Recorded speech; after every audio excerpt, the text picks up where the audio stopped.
Ako ba yung gago sa hindi pag-defend sa girlfriend ko? Medyo leaning towards ako sa gago siya. But let's see. Sabi dito, not sure kung kailan na-establish but yung girlfriend, female 27, ko, M29, ay lagi akong tinatawag na bobo. Very good. Wag mo na ngang i-defend. So yung girlfriend mo tinatawag kang bobo all the time. Okay. I ask her not to, lalo na sa harapan ng mga friends niya, but she likes calling me that kasi bobo naman daw talaga ako. The fuck? What the heck is this? Her friends call me bobo too pag binobobo niya ako. She's so condescending at napapahiya ako kaya madalas hindi na ako sumasama sa kanya sa mga outings niya with her friends. Di ba, Ange? My God!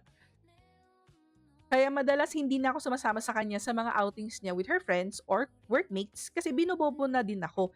Parang wala wala bang mga utak tong mga taong to around her? Like, bakit lahat sila iisa lang ang behavior? Pati mga katrabaho, talaga? I feel like dapat sana man lang may isa sa kanilang parang maka-feel ng maging uncomfortable naman, 'di ba? Na parang ay bakit binobobo 'yun? 'Di ba? Parang may mapapa-question ka, 'di ba? Kaysa yung mag-chime in ka na, bobo ka nga, ganun. Pero anyways, okay. Wala lang daw 'yun, but na-offend ako. So that's that. What? I keep asking her to stop or at least kung kaming dalawa lang, but she won't listen. Nagkaroon ng party yesterday with my workmates, friends, at binobobo na naman niya ako. Sanay na yung mga close friends ko sa work, but yung senior ko took none of that shit. Let's go, senior! Sabi niya. Iha, in this party, you are my name. Ano bang pangalan ni kuya? Sabihin na natin siya si Ian. Iha, in this party, you are Ian's guest. Alam mo naman siguro yung nature of work namin, right? Can you lessen that bobo thing you're calling him?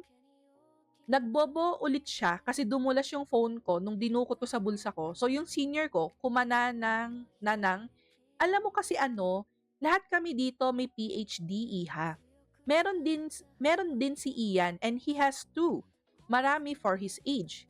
Ikaw lang yung wala dito. Kung tutuusin in matters of education, sa room na to, ikaw yung pinakabobo. Burn! Oh my God! Oh my God!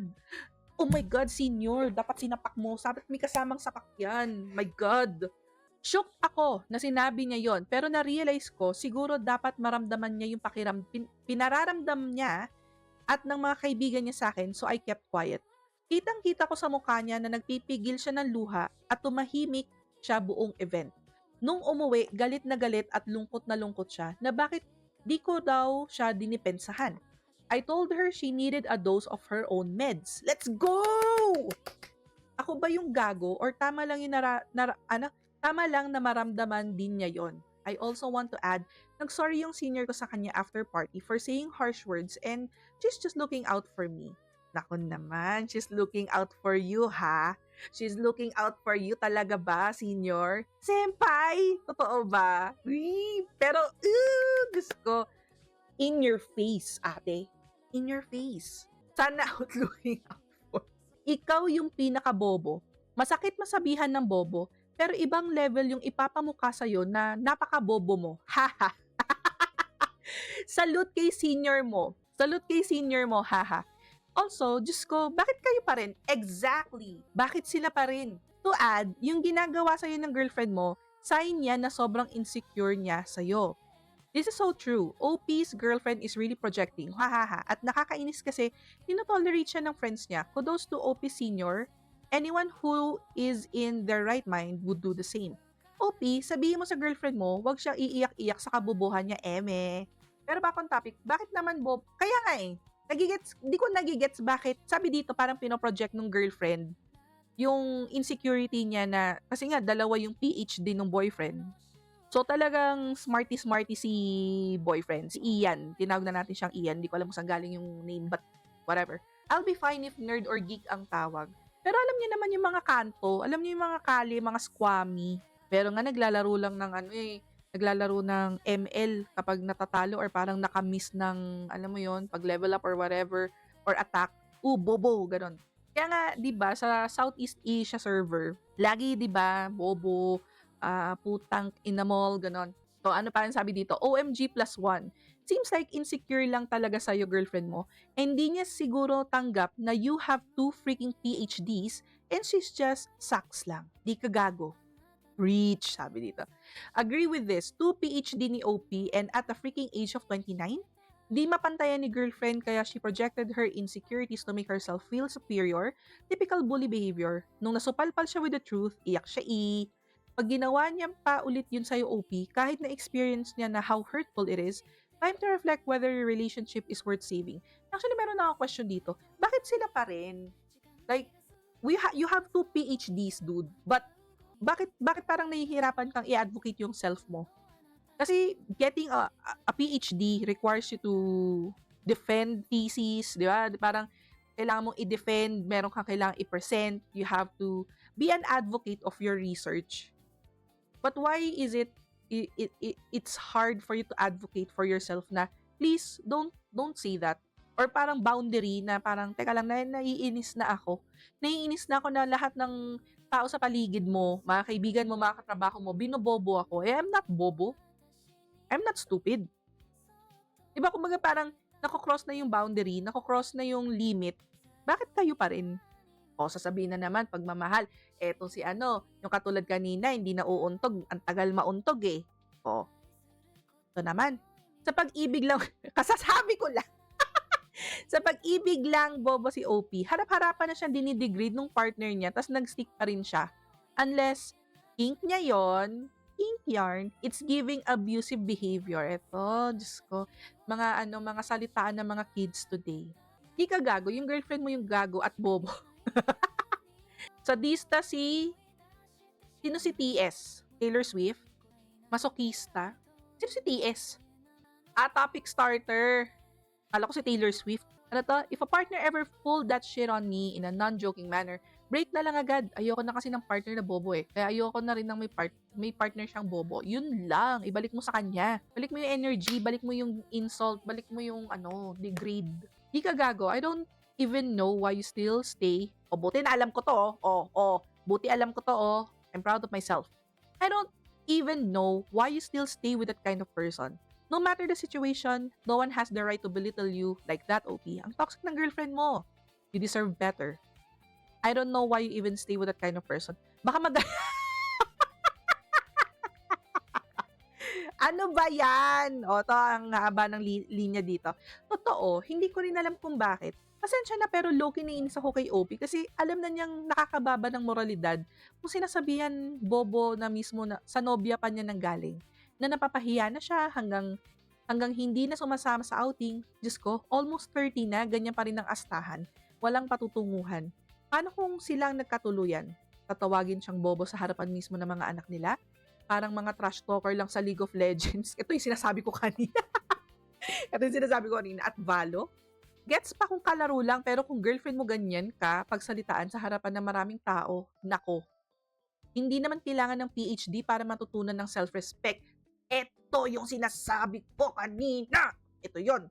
And para kay OP, di ka gago at hindi ka bobo, pero wag sana umabot sa punto na in some way, napatunayang totoo yung pang-aasar at tawag sa'yo ng girlfriend mo. You deserve better. Ang sabi doon, alam mo, tingin ko dyan, kung totoo na may PhD si OP, baka kaya laging tinatawag na bobo ni girlfriend si OP to make herself feel better. Baka may inferiority complex si ate. Speculation lang, pero regardless of ate, girl's reason, nobody has the right to degrade someone else like that.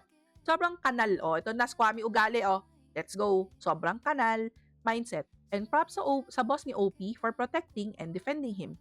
Hindi na nga need mag-sorry ng boss kung tutuusin. Mas respectful pa kasi nag-sorry even if it isn't needed. And kay OP, you have your reasons para hindi hiwalayan agad-agad. Baka mahal mo ng todo or hirap ka lang hiwalayan, baka matagal na kasi kayo, but please lang, prioritize yourself. Don't stay with someone who cannot respect you. Respect yourself by knowing when to call it quits and know what you truly deserve. Diba? So, wala tayong karapatan ni isa. Pero ako feeling ko, hindi naman siya gago. Kasi, parang, ito yung theory ko dyan. Hinayaan niyang ibang tao yung mag-champion para sa kanya. Hindi niya kayang i-champion yung sarili niya sa girlfriend niya. Even though the girlfriend keeps on degrading him, tinatawag siya ng pangalan, kung ano-ano. parang ito na yung chance na may magtatanggol sa kanya and hinayaan niya lang. So, kumbaga, I don't even know at this point kung naghiwalay ba sila or what kasi, um, 'di ba sabi niya, I told her she needed a dose of her own meds, ano. So, kumbaga parang alam niyang enough is enough sa sarili niya pero hindi lang niya kasi ma-voice out kasi baka natatakot siya masaktan yung girlfriend niya, but he really needs someone or for him to have strength na mag-stand up sa girlfriend niya. And nagkaroon nga, which is yung boss. So, kaya niya hinayaan kasi iyan yung matagal na niyang hinihingi or yung matagal niyang hinahanap. Kasi hindi niya makuha sa iba eh. Kasi mga katrabaho niya, sanay na. Yung mga katrabaho at friends ng girlfriend, binobobo na rin siya. So, parang kumbaga, hindi niya na alam kung saan pa siya huhugot ng lakas para mag-stand up sa sarili niya. Kasi siguro ayaw niya masaktan yung girlfriend niya or baka away, umiiwas sa away. We don't know. But kudos to the boss. Kasi syempre kung kunwari ikaw yung boss, ako yung boss, tapos ginaganon-ganon mo yung taong nirerespeto ko. Kumbaga parang subordinate ko, magaling sa trabaho to, believe ako dito, tapos makikita ko lang na dinidegrade ng ibang tao. Of course, I will say something. Or parang sasabihin ko doon sa ibang tao na parang ba't ganyan? Ba't ganito? Ano yan? Parang ganun eh, di ba? Pero, for the boss to say, sorry po, for the boss to say, ikaw ang pinakabobo dito, clap, clap, clap. Ewan ko, naging harsh siya pero kailangan ni girlfriend yung harsh truth. Truth hurts, so, kaya siya na-hurt. But, yeah, hindi ka gago. Wag mo na lang i-defend. Ang tanong, ba't kayo pa rin? Ayan. Props dun sa boss na nag-sorry siya kasi in-explain niya kung bakit niya ginawa yun. Ay, oo. Ayun. I also want to add, nag-sorry yung senior ko sa kanya after party for saying harsh words and she's just looking out for me. Ang sweet kaya, she's just, may boss ka na, naglo-look out, look out for the subordinates. Napakaswerte ng mga ganong klaseng tao. Kasi, di ba, sa panahon ngayon, kung sino pa yung manager mo, siya pa yung, magtutulak sa'yo sa apoy. Pero ito, ayaw niyang masunog ka. Pero, well, kanya-kanyang mga managers, kanya-kanyang mga seniors. So, yeah. OP is just lucky to have a senior like that. Pero, di ba? Pero nagkaroon na ba kayo ng naka-witness na ba kayo ng ganyan? Naka-witness na ba kayo within family or circle of friends na ganyan lang talaga sila mag-banter but it doesn't matter. Parang banter lang talaga siya. Hindi siya like personal attack. But it happens so often that sometimes nagiging uncomfortable na kayo. Paano nyo na-handle yun? Nope. Buti ka pa. Ako din eh. Buti pa ako. Kasi hindi ko rin alam yung gagawin ko kapag meron akong mga circle of friends. Ano to? Ano yan? Hindi pa naman so far. Talaga ba? Magkatabi kasi yung Art tsaka T. Magkatabi kasi yung Art tsaka T. So far. Ito na naman tayo eh. Ito na naman tayo sa Kreml S eh. Kay Utol ba? Kinonfirm niya na talaga. Parts. OMG. Naalala ko na naman. Si Sir Ice din yun eh. Si Utol. Pero yun. Ano ba yan? Oh, forgivable naman magkatabi yung R tsaka T. Sige, bibigay ko na. Ibibigay ko na, Sir Ars. Okay na.